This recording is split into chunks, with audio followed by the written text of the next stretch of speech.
24% dos médicos atuam nas capitais brasileiras. Esse e outros dados foram divulgados pelo Conselho Federal de Medicina nesta segunda-feira. E quem traz agora os detalhes para a gente é o David de Tarso.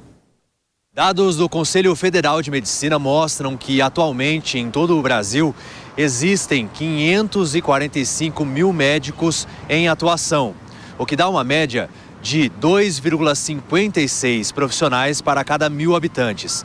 Lá em 2010, segundo o censo do IBGE, existiam no Brasil 343 mil médicos, que dava uma média de 1,76 profissionais para cada 1.000 habitantes. Mas ainda existem regiões do país, apesar de ter crescido o número nesses 10 anos de profissionais em atuação, que enfrenta déficit em relação ao número de profissionais. A região com o pior déficit é o norte, com apenas 25 mil médicos atuando por lá. As regiões mais bem servidas são sul e sudeste, com quase 290 mil profissionais atuando nessa área.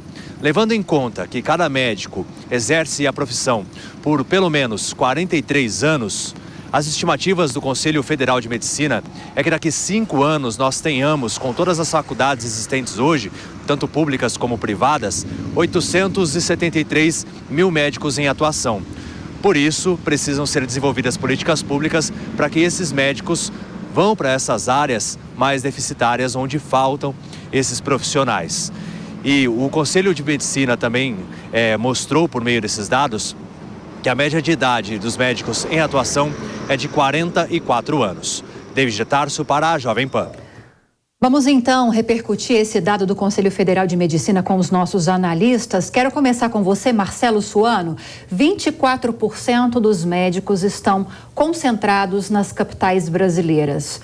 O que esse dado sinaliza para você? Porque em muitas regiões, principalmente na região norte, na região nordeste também, há deficiência de profissionais. Há um problema de concentração, né? Por quê? De onde vem esse erro? Olha, é muito mais fácil de entender do que se pode imaginar. A razão é simples. Salários, condições de trabalho. Esse é o ponto essencial. Não basta apenas você ter um posto. Você tem que dar condição para que aquele profissional possa trabalhar. O salário também tem que ser adequado para aquele profissional que fica 10 anos para ter a sua formação e não é adequadamente respeitado quando lhe dá uma primeira oportunidade. Posso dar outras dicas também. Uma política pública que valorize o profissional de saúde, que vá do médico até aquele senhor, aquela senhora que está fazendo a coleta dos dejetos nos hospitais.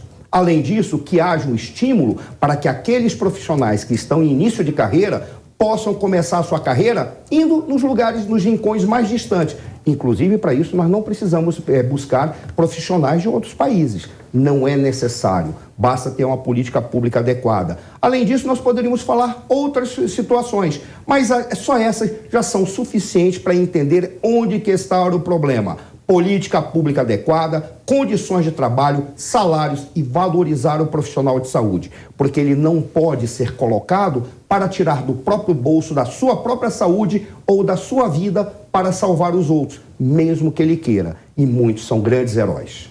Pois é, Nelson Kobayashi, que tipo de alternativa poderia ser adotada para resolver essa distorção? O nosso colega Marcelo Suano mencionou sobre a possibilidade de contratação de estrangeiros. Vários especialistas em medicina rejeitam essa ideia. Qual é a sua opinião? Eu acredito que o problema não seja ter mais médicos. Eu acredito que o problema seja a gente ter estrutura suficiente de remuneração, como o Suano já disse, para incentivar os médicos brasileiros a irem a esses locais onde há o déficit de profissionais da saúde. Se há um desequilíbrio natural, eu acredito que cabe ao poder público estimular políticas públicas para promover um equilíbrio, ou seja, se é estrutura mais salário que gera um aumento de médicos nas capitais, a gente precisa de estrutura e salário dignos para esses médicos irem para os interiores do Brasil, para os rincões, especialmente para a região norte, que é, como disse a matéria, o local onde há o maior déficit de profissionais de saúde. especialmente, como disse o Suano também, para os médicos em início de carreira. Eu acredito que se houver uma política pública, em especial para aqueles médicos formados nas universidades públicas, com incentivo, com créditos, com meios de facilitação, inclusive de títulos para que esses médicos tenham condições depois de ingressar em uma residência, eu acredito que a gente teria políticas de incentivo. Se o médico passa lá 3, 4 anos, ele tem uma preferência depois em uma residência de clínica, de cirurgia, de qualquer outra especialidade médica, a gente poderia ter um caminho, um ensaio aí para gerar um equilíbrio nessa situação dos médicos.